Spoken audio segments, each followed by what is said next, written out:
The rain had started before dawn, the kind that came down steady and cold, soaking through jackets and seeping into bones. The small town of Fairview was half hidden in the mist that rolled down from the hills, softening the edges of houses and making the empty streets look like something out of a faded photograph. It was early November, that strange time between autumn and winter when everything felt like it was holding its breath. Streetlights hummed faintly over cracked pavement, and the world seemed quiet enough that you could almost hear the heartbeat of the town itself, slow, tired, and a little sad. At the edge of town, just past the old mill road, a narrow gravel path led into a stretch of woods that most people avoided after dark. Locals called it Pine Hollow, though the trees had long outgrown their name. The forest was thick and damp, filled with the smell of pine needles and old soil. That morning, it was where a man named Ethan Cole was driving with his son in the back seat, a small boy with a backpack and sleepy eyes.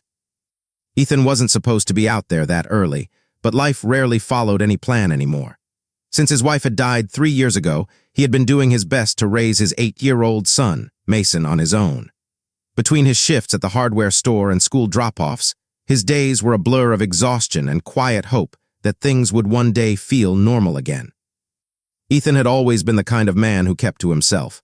Before everything fell apart, he used to be known around town as the kind of husband who built things with his hands, a deck, a treehouse, even a cradle for Mason. But grief changed him. He stopped creating things, stopped fixing what was broken. His hands still worked, but his heart didn't. And though no one said it out loud, people noticed the way he seemed to live half in shadow, always looking like he was waiting for something he couldn't name. That morning, as the wipers squeaked against the windshield, Mason was humming softly in the back seat, clutching his worn-out toy car. They were on their way to school when Ethan decided to take the long route through Pine Hollow. He said it was because of road work near the highway, but the truth was he just didn't want to face the noise of the town yet. The woods were quiet, peaceful. For a man who lived with too much noise in his head, that kind of silence was the only place he could breathe. The forest around them was still and heavy with fog. The deeper they drove, the more the world seemed to narrow until it was just the truck, the trees, and the rhythmic thud of the tires on gravel. And then through the mist something caught his headlights, a shape lying on the side of the road. At first he thought it was a deer.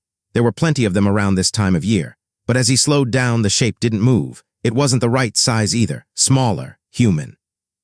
Ethan's chest tightened. He pulled over, heart pounding as the engine idled. Mason leaned forward from the back seat, eyes wide. "Dad, what is it?" the boy asked, his voice soft, uncertain. Ethan didn't answer right away. He stepped out of the truck, the cold rain biting his skin. The figure on the ground was a woman, lying half in the mud, half on the gravel. Her hair was wet and dark, sticking to her face. There was blood on her shirt, but it was hard to tell how bad it was.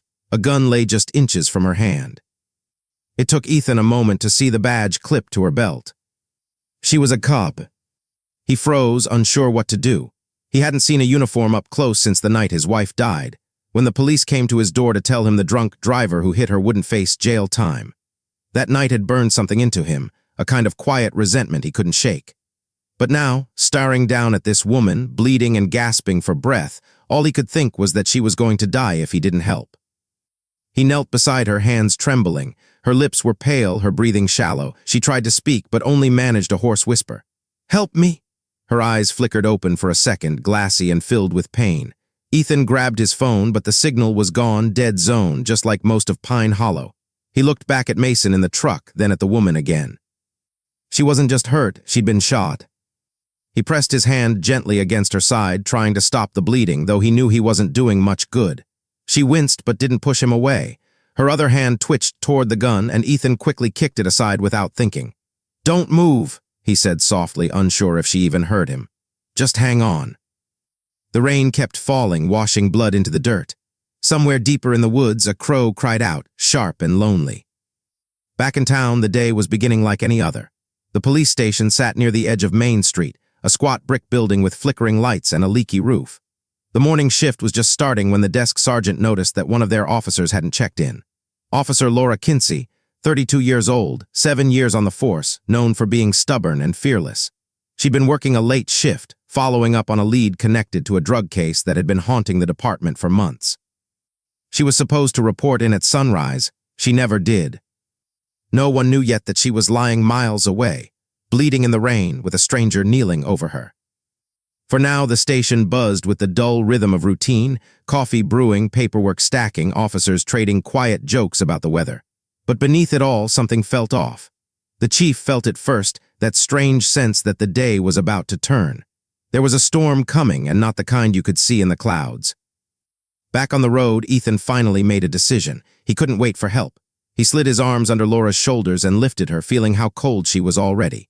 He got her into the back seat, told Mason to sit tight, and started driving back toward town. His hands were slick with blood, his heart racing. He didn't know who she was, what had happened, or why she'd been out there. But he knew one thing: whatever had gone down in those woods, it wasn't over. The rain picked up as he drove, and for a brief second he caught sight of something in the rearview mirror, a pair of headlights far behind him, flickering through the trees. At first, he thought it was his imagination. Then they blinked again. Someone else was on that road, someone who hadn't been there before. Ethan pressed harder on the gas. In that moment, he didn't realize that by picking up that dying cop, he'd stepped into a storm that would tear open everything he thought he knew about justice, loyalty, and the truth hidden in his quiet little town. And as the rain washed away the blood from his hands, it also began to wash away the thin line between right and wrong, between a man trying to do the right thing and a world that didn't care what right meant anymore. By the time Ethan reached the hospital, the world had narrowed into a tunnel of rain, sirens, and red lights bouncing off wet asphalt. He didn't remember most of the drive, only flashes, the sound of Laura's weak breathing, Mason's quiet sobs in the back seat, the way the wipers struggled to keep up with the storm. When he pulled into the emergency entrance, nurses rushed out before he could even explain. They pulled her from the truck, shouting for a gurney. Someone asked him what had happened. Ethan couldn't answer. His throat was dry, his hands shaking. All he knew was that she was still alive for now. Inside the bright hallway, everything smelled like antiseptic and metal. Mason stood close to him, clutching his sleeve. A nurse tried to lead the boy away, but Ethan shook his head. He wasn't letting go, not after what they'd just seen. Minutes turned to hours. Ethan sat in a plastic chair outside the trauma room, replaying the scene over and over in his mind. The gun, the blood, the badge. He wondered if the person who did this was still out there. The thought made him sick. When the doors finally opened, 2 police officers walked in. Their wet boots squeaked on the floor. One of them, Sergeant Blake Harmon, was a tall man with a hard jaw and eyes that always seemed to size people up before deciding whether they deserved respect. He recognized Ethan immediately. "Ethan Cole," Blake's tone was sharp, professional. "You're the one who brought in Officer Kinsey." Ethan nodded. "She was lying on the side of the road. I didn't know what else to do." Blake's eyes softened slightly, but not much. "You did the right thing, but we're going to need a statement." Ethan hesitated. "Can it wait, my son?" "We just need a few details," Blake interrupted. "It's standard procedure." As Blake led him to a quiet corner, the questions started coming fast. What time he found her, what direction he was driving, whether he saw anyone else on the road. Ethan answered as best he could, though parts of his memory were already blurred by shock.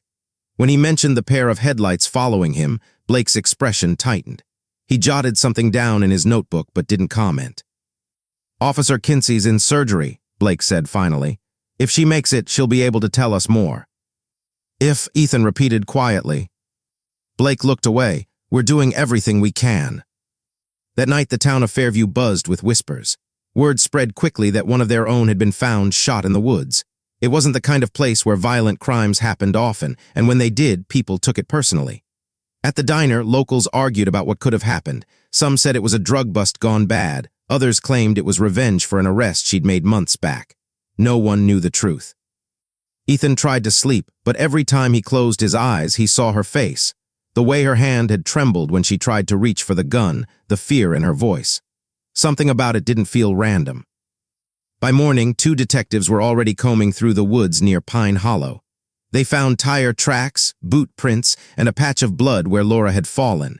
But what they didn't find was her service weapon's holster or her radio. Whoever attacked her had taken them. At the station, Chief Doyle called in everyone for an emergency meeting. He was a big man with thinning gray hair and a temper that could clear a room. "We're treating this as an attempted homicide," he said, voice tight. "Kinsey was working on a narcotics case tied to the Raymond brothers. She may have gotten too close." Blake frowned. "We've had them under surveillance for weeks. They've been quiet." "Quiet doesn't mean clean," the chief said. Check everything. If they had any contact with Kinsey, I want to know." As the officers scrambled, Blake's mind drifted back to Ethan.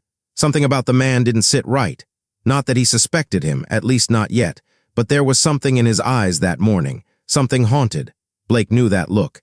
He'd seen it in people who'd lost too much and stopped believing in justice. 2 days passed before Laura woke up. She came to in the ICU, her body hooked to machines, her voice barely a whisper. Blake was there when she opened her eyes. "Laura," he said gently, "you're safe now. Can you tell me what happened?" Her lips trembled as she tried to speak. It was supposed to be a meet," she said weakly. "An informant, but someone else showed up. They knew I'd be alone." "Who?" She blinked slowly, eyes clouded. "I didn't see. They wore gloves, black jacket, maybe a scar on the neck," male voice. Blake nodded, writing everything down. But before she could say more, her monitors began to beep rapidly. Nurses rushed in, forcing him to leave the room. That night, Ethan got a call. A man's voice on the other end said nothing for a long time, just breathing. Then quietly, "You should have left her there." The line went dead. Ethan froze, his stomach twisting. He checked the caller ID, but it was blocked. The voice was low, distorted, and unfamiliar. For the first time since that morning, he felt real fear, not for himself, but for Mason. Over the next few days, the town began to shift. News crews arrived, reporters crowded outside the station, and social media buzzed with theories. Some people praised Ethan for saving a cop's life. Others accused him of being involved. The more attention he got, the more he wanted to disappear. But Blake kept coming around, asking more questions about the road, about the truck, about Ethan's past. At first, Ethan tried to cooperate. Then Blake mentioned his wife. "She died in an accident, right?" Blake asked one afternoon. Ethan's jaw tightened. "What does that have to do with this?" "Just background," Blake said. "You were the first on scene then, too, weren't you?" Ethan glared at him. "You think I had something to do with what happened to her?" Blake raised his hands. "No, I'm just trying to understand you, Ethan." But it was clear the officer didn't fully trust him. Meanwhile, Laura's condition slowly improved. When she was finally stable enough to talk again, she asked for Ethan. Against the department's wishes, Blake allowed it. When Ethan entered her room, she was pale but alert. Her eyes followed him carefully. "You're the man who found me," she said softly. He nodded. "Yeah, you're lucky to be alive." "I know," she whispered. "They wanted me dead." "Who?" "I can't tell you everything," she said. "Not yet, but whoever it was, they think I saw something that could ruin a lot of people." Ethan frowned. "You mean in the department?" Her silence was answer enough. Outside that hospital room, someone was watching. A man in a dark hoodie sat in a parked car, engine idling. He had been there for an hour, waiting for Ethan to leave. When Ethan finally stepped out, the man flicked a cigarette out the window and followed him at a distance. That night, Ethan noticed a car parked across from his house. No lights, no movement, just there. He tried to ignore it, telling himself he was imagining things, but Mason couldn't sleep. The boy said he kept hearing footsteps outside his window. Tension built like a slow burn. Ethan started locking every door twice. He began carrying a flashlight everywhere, checking behind his truck before leaving in the morning. The normal rhythm of his small life had turned into a constant hum of dread. At the station, Blake uncovered something strange. Laura's last radio transmission had been erased from the system, completely wiped. The timestamp still existed, but the audio file was gone. Someone inside the department had deleted it. He confronted Chief Doyle about it, but the chief brushed it off. "Probably a glitch. Don't chase ghosts." But Blake didn't believe in glitches, not like that. Meanwhile, Laura's fear grew. She began refusing certain visitors. Once, during the night, she woke up to find her IV line tampered with. Nurses said it was an accident, but she knew better. The paranoia spread like a sickness. Everyone started suspecting everyone else. Ethan's world began to crumble again. The hardware store cut its hours. Mason's teacher called, saying he'd been drawing pictures of blood and guns at school. Then one morning, Ethan found a note taped to his door. "You brought this on yourself." He didn't tell the police. He didn't trust them anymore. When Laura finally called him again, her voice was shaking. "Ethan, I need to tell you something before it's too late," she whispered. "The man who shot me wasn't just some random criminal. He's someone they know, someone they protect." Who are you talking about? She hesitated. Sergeant Blake. The line went silent for a long moment. Ethan couldn't believe it. That doesn't make sense, he said. He's the one trying to help. No, she said. He's cleaning up. He was supposed to meet me that night in the woods. He said he had evidence, something that would end the case. But when I got there, someone was already waiting. Ethan's grip on the phone tightened. You think he set you up? I don't think, she said. I know. The call ended abruptly when a nurse entered the room. She hung up, heart racing. She didn't see the figure standing just outside her door, listening. That night, the same dark car parked across from Ethan's house again. This time, it didn't stay quiet. The headlights flicked on and a rock was thrown through the front window. Mason screamed. Ethan ran outside, but the car was gone. By morning, he'd made a choice. He wasn't going to wait for the police to protect him. He was going to find out who did this and why they wanted Laura dead. He didn't know it yet, but the closer he got to the truth, the more dangerous it would become. Because in Fairview, everyone had something to hide, and some secrets were worth killing for. The night everything came apart was colder than it should have been. The air had that sharp bite that made you feel like winter had arrived early, even though the calendar still said November. The sky over Fairview was cloudless, black as ink, and the kind of quiet that made every sound feel too loud. Ethan couldn't shake the feeling that someone was watching him again. He'd been living like this for days, checking windows, peeking through blinds, sleeping with the lights on. Mason was at his sister-in-law's house that night. He'd sent him there under the excuse of needing to work late, though what he really meant was it's not safe here anymore. Ethan sat at the kitchen table with a cup of cold coffee, staring at the note still taped to the wall. You brought this on yourself. He read it again and again. The words burned into his mind. He didn't know who had sent it, but he was beginning to believe Laura was right. Someone inside the department was behind all of it, maybe even Blake. Then his phone buzzed. Unknown number again, his chest tightened. Ethan, it was Laura's voice, hoarse and scared. He's here. He stood up so fast the chair fell backward. Where are you? At the hospital, he came into my room. I think he knows I talked to you. Her voice was breaking. Please, you have to. The line cut off. Ethan didn't think. He grabbed his jacket and keys and ran out into the night. The engine roared as he sped down the wet streets, every traffic light a blur of red and green. He could barely breathe. The hospital sat on the hill outside town, its windows glowing faintly in the dark like watchful eyes. He parked near the emergency entrance and sprinted inside. The hallways were nearly empty. A nurse looked up from the counter, startled. Sir, visiting hours are over. He ignored her, pushing past. Laura's room was on the second floor, near the end of the corridor. When he turned the corner, he saw her door half open, the lights inside flickering faintly. His footsteps slowed. Laura, he called softly. No answer. He pushed the door open. The room was dark except for the soft hum of machines.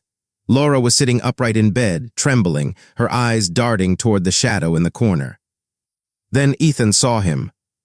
Sergeant Blake stepped out of the dark, gun drawn, his face pale and tense. Ethan, he said quietly, you shouldn't be here. What are you doing? Ethan's voice cracked. She said you tried to kill her. Blake's jaw tightened. She doesn't know what she's talking about. She's confused. I've been trying to protect her. By pointing a gun at her. Blake glanced at Laura, then back at Ethan. You don't understand. She's not the victim here. She's been selling information. She's dirty. She was going to expose me before I could stop her from ruining the entire case. I didn't shoot her. I saved her from the people who would have finished the job. Laura's voice was barely a whisper. He's lying. Blake's eyes flickered. You think I wanted this? You think I wanted any of it? His hands shook slightly as he gripped the gun tighter. Everything I've done was to protect this department, to protect us. She got too close to something she shouldn't have. Ethan took a slow step forward. Put the gun down, Blake.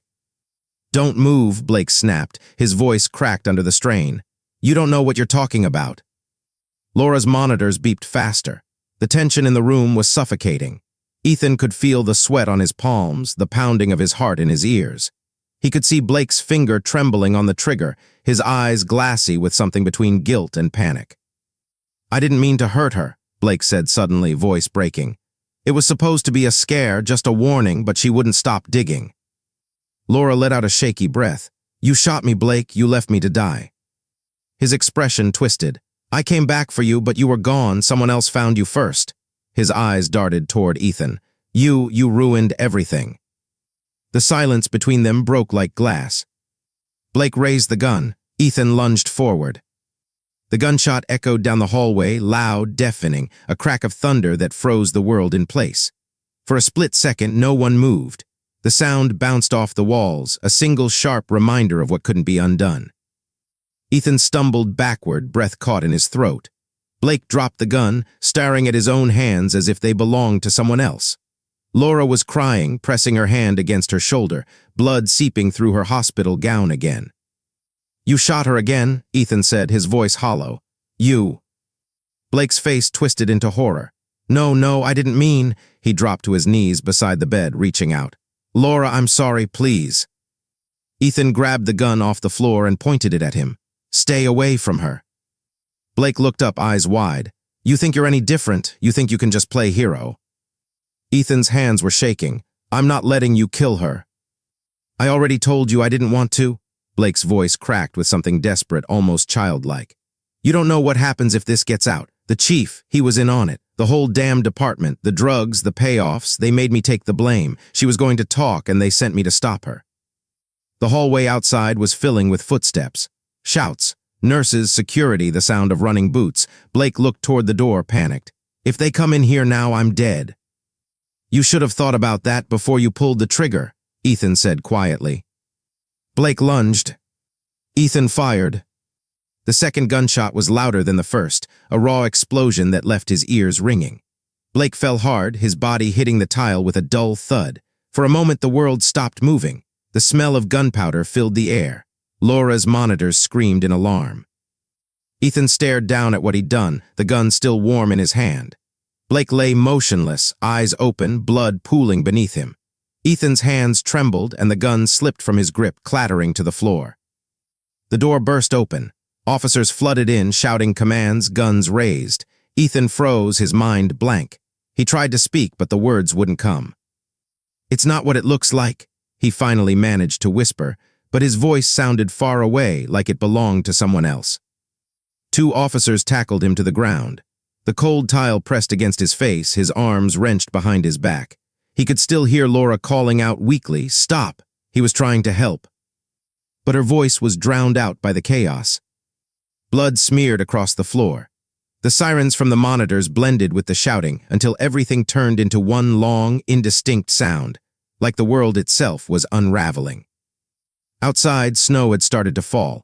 Tiny white flakes drifted down through the glow of the hospital lights, landing softly on the pavement where the rain had dried.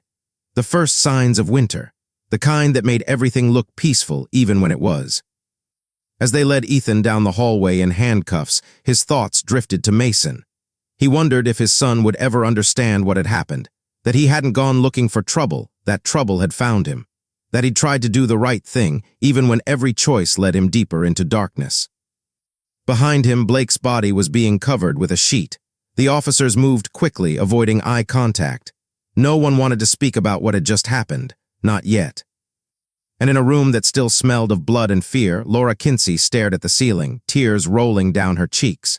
She was alive, again, but she knew it wasn't over, because Blake's last words wouldn't leave her head. The chief was in on it. The truth was out now, and Fairview's quiet streets would never be the same.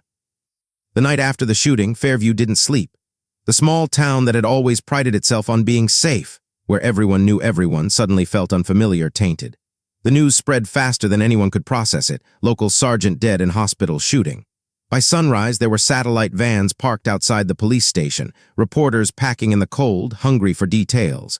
No one had the full story, only fragments. And like all small towns, Fairview filled in the blanks with its own imagination.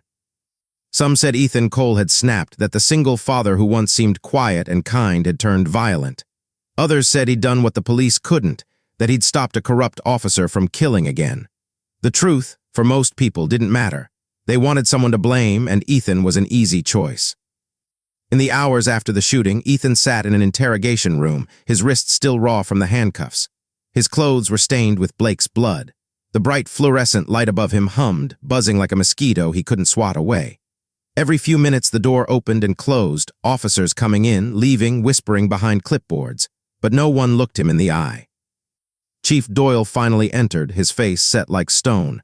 He sat across from Ethan, folding his hands. "Do you have any idea what kind of mess you've made?" Ethan stared at the table. He was going to kill her.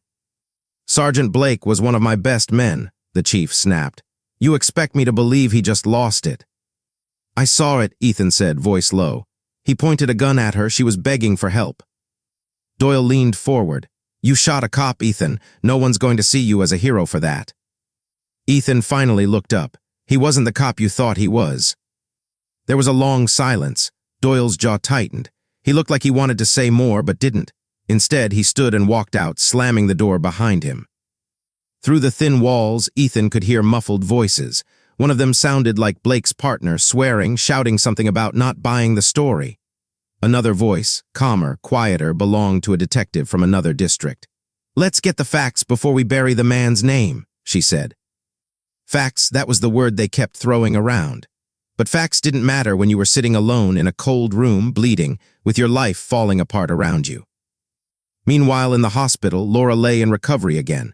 Her shoulder was bandaged, her face pale and drawn. The painkillers dulled her body, but not her mind. Every time she closed her eyes, she saw Blake's face, the panic in his eyes, the blood blooming on his shirt. She kept replaying it, wondering if she could have stopped it somehow, if saying one different word could have changed everything. When the nurses brought her the morning news, her hands trembled. The headline showed Ethan's mugshot beside Blake's old service photo. The caption read, "Local man kills police sergeant in hospital altercation." The article painted Ethan as unstable, possibly connected to the original attack on Laura. It mentioned his wife's death, his supposed anger issues, and his unexplained involvement in multiple violent events. None of it was true, but Laura knew the truth wasn't what people wanted. They wanted a story, and this one made sense. She asked to speak to the detectives, but the nurse told her she needed to rest. She didn't. She needed to set things right. A few days later, she finally got her chance. She gave a full statement, her voice trembling but clear. She told them everything, about the phone call, about Blake's confession, about how he'd been part of something bigger. Some officers listened. Others didn't. Chief Doyle stayed silent through most of it, eyes cold, as if he were watching his own house burn down and trying not to show it. When she finished, he simply said, "That's quite a story, Officer Kinsey, but without evidence, it's just words." She realized then that he wasn't just dismissing her, he was protecting himself. After that, things moved quickly. Ethan was charged with second-degree manslaughter, though the case was far from clear-cut. The prosecution argued that he'd taken justice into his own hands. His lawyer, a weary public defender, argued that he'd acted in defense of another person. But it was Laura's testimony that made the biggest difference. When she took the stand weeks later, the courtroom fell silent. She looked tired, still recovering, but her voice was steady. "Ethan Cole saved my life," she said. "Sergeant Blake pulled the trigger first. Ethan stopped him. If not for him, I wouldn't be here." Her words didn't clear everything, but they shifted something. The jury deliberated for 2 days. In the end, Ethan was found not guilty of manslaughter, but guilty of unlawful possession of a firearm, a lesser charge that carried a short sentence. When the verdict was read, he felt nothing. Relief, guilt, anger, they all mixed until he couldn't tell one from the other. Outside the courthouse, reporters crowded him, microphones shoved in his face. "Do you think justice was served?" one asked. Ethan looked at the sea of flashing cameras and said quietly, "There's no justice in any of this, just people trying to survive." Then he walked away. For a while, Fairview became the kind of town people whispered about. Parents warned their kids not to go near Pine Hollow. The police department came under investigation after Laura's testimony triggered a series of internal audits. Chief Doyle retired early, citing personal reasons. 2 officers resigned. One was quietly transferred to another district. But the truth never came out in full. The files from Laura's case disappeared before they could reach the state investigators. The department issued a statement calling Blake's actions a tragic anomaly. The town moved on, the way towns do, burying the ugliness beneath routine. For Laura, moving on wasn't so simple. The badge she once wore with pride now felt heavy. Every time she walked into the station, she saw his face, the man who'd been her partner, the one she'd trusted. She started sleeping less, jumping at small sounds, waking from dreams where the gunshot echoed endlessly. She eventually requested a transfer to a nearby city. Fresh start, she told herself, but part of her knew she'd never really escape Fairview. The ghosts there didn't let go. Ethan served 6 months in county jail. When he got out, Mason was waiting for him, older somehow, quieter. They hugged without words. Ethan didn't know how to explain what had happened, only that he was home now. They sold the house on Maple Street and moved out to the edge of town, closer to where the woods opened up into fields. He started working odd jobs again, carpentry repairs, whatever kept his hands busy. He didn't talk about that night. Mason didn't ask. But sometimes, late at night, when the wind blew through the trees, Ethan thought he could still hear the echo of rain on gravel, the faint hum of headlights following him through the dark. People in town still whispered. Some said he was a hero, others said he got away with murder. But Ethan didn't care anymore. He'd seen what truth cost, and it wasn't worth arguing over. For Laura, the hardest part wasn't what she lost, but what she learned. That justice wasn't about right or wrong, it was about who could live with what they'd done. Fairview went back to its quiet routines. The diner reopened, the school held its winter carnival, and the forest at Pine Hollow grew wild again. But beneath the surface, something in the town had shifted. The people who used to wave at each other in the mornings now locked their doors earlier. The faith they once had in their police, in their safety, in each other had cracked. And somewhere in that fragile silence, life went on. Because it always does, even after the worst has already happened. For Ethan and Laura, their lives would never return to what they were. But in their own broken ways, they learned to live with what was left. The guilt, the loss, the truth no one wanted to hear, it stayed with them like the rain that never stopped falling in Fairview. In the months that followed, Fairview wore its scars quietly. The media frenzy died down, the headlines faded, and life resumed its fragile rhythm, but nothing was quite the same. The town's trust, once its proudest feature, had been fractured beyond easy repair. The shooting at the hospital had not only taken a life, it had exposed something raw and uncomfortable about power, truth, and the blurred line between protector and predator. For those who lived through it, the story didn't end when the cameras left. It lingered in the pauses between conversations, in the silence of familiar places that no longer felt safe. Ethan tried to rebuild, but rebuilding meant facing the truth that there was no returning to who he once was. He had spent months in jail, and though he was technically a free man, the town's eyes still followed him everywhere he went. People didn't know whether to thank him or fear him. He worked quietly, keeping to himself. Mason stayed by his side, helping him with small jobs and errands, trying to reclaim some sense of normal life. But even between father and son, there was a distance now, a quiet grief that neither of them could name. Ethan often walked to the edge of the woods at dusk, where the wind carried the faint hum of traffic from the highway. He thought about that night, the flash of the gun, the sound of Laura's scream, the way Blake's eyes had widened in disbelief before he fell. He didn't regret saving her, but he regretted what it made him become. Killing someone, even to stop them, leaves a mark that time doesn't wash away. He once wrote a letter that said, "You can call it justice or survival, but there's no clean version of what happened. There's just what we did and what it cost." He never sent it. Laura stayed in law enforcement, though she moved to another district 2 towns over. On paper, she was commended for bravery, for surviving, for testifying, but inside, the badge had changed meaning. Every time she pinned it to her chest, she felt the weight of what had happened in Fairview. The new department treated her with respect, but whispers followed her wherever she went.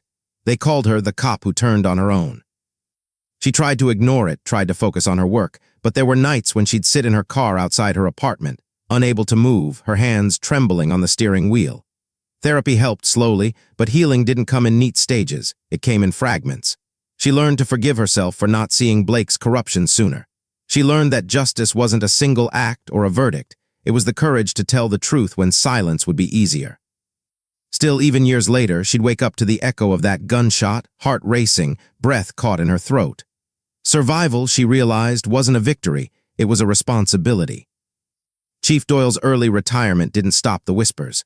When the investigation came to light, the department's reputation took a blow it never fully recovered from. Allegations surfaced of missing evidence, mishandled reports, and ignored complaints against Sergeant Blake. The town had wanted to believe in its protectors, but belief was fragile. Doyle moved away quietly, buying a small house in the neighboring county. He rarely spoke to reporters, and when he did, his answers were short and heavy with regret. Those who saw him said he'd aged 10 years in half that time. The weight of what he'd ignored, what he'd allowed, seemed to have hollowed him out. For the department, the fallout was long and messy. Policies were rewritten, new oversight committees were created, and training sessions focused on accountability. But for Fairview, it all came too late. Trust, once lost, wasn't something a policy could fix. The town returned to its routines, but it was different, more watchful, more cautious. Parents no longer told their kids the police will help you with the same confidence. The town council held community forums about rebuilding trust, but attendance faded after a few months. People wanted closure, but closure doesn't come when the truth is still divided between what's known and what's believed. Some saw Ethan as a symbol, a man who did what the system couldn't. Others saw him as dangerous proof that justice could be taken too far. And that was the haunting part of it all, realizing that good and evil weren't separate forces. They lived inside the same people, hidden behind grief, behind loyalty, behind fear. Was justice served? It depended on who you asked. Blake was dead, yes, but so were the illusions that had protected him. Ethan was free but not whole. Laura survived, but at the cost of her peace. The system exposed its cracks, yet it went on, pretending the wound had healed. In the eyes of the law, the matter was closed, but for those who had lived it, the story hadn't ended. It had simply changed form. Justice, as Fairview learned, wasn't about clean resolutions. It was about reckoning, with power, with fear, with the choices people make when they're pushed to the edge. Ethan's act of violence had begun as a defense, but it ended as a mirror, showing everything broken in the town's moral compass. The tragedy hadn't just exposed one bad cop, it had shown how easily people looked away when the truth was inconvenient. The story of Fairview was never simply about a crime. It was about what happens when trust turns into blindness, when authority goes unchecked, when grief turns into obsession. Morality wasn't a fixed compass. It bent under pressure, under loyalty, under fear. Blake believed he was untouchable. Ethan believed that doing the right thing justified crossing the line. Laura believed that the truth would save her. Each of them, in their own way, was wrong. The tragedy wasn't just that a man died. It was that everyone involved lost a part of themselves. Years later, a boy walking through Pine Hollow found an old police badge half buried in the mud. The metal was tarnished, the engraving faded. He took it home and showed it to his father, who looked at it for a long moment before saying softly, "That's from before your time, back when things were different." The boy didn't understand. Fairview had grown quieter by then, older, smaller, and more careful. People didn't talk about the hospital shooting anymore, but it lived in their collective memory, an unspoken warning about what happens when the lines between justice and vengeance blur. Laura visited once, years later, leaving a single white lily at the edge of the woods. Ethan never went back. He didn't need to, the past had already marked him. As the sun dipped behind the trees, the town stood still in that strange light between day and night, the kind that makes everything look softer, even the broken parts. Fairview would go on like all places do. But beneath its calm surface, the story of Ethan, Laura, and Blake would remain, a quiet reminder of the cost of truth and the fragile, complicated thing we call justice.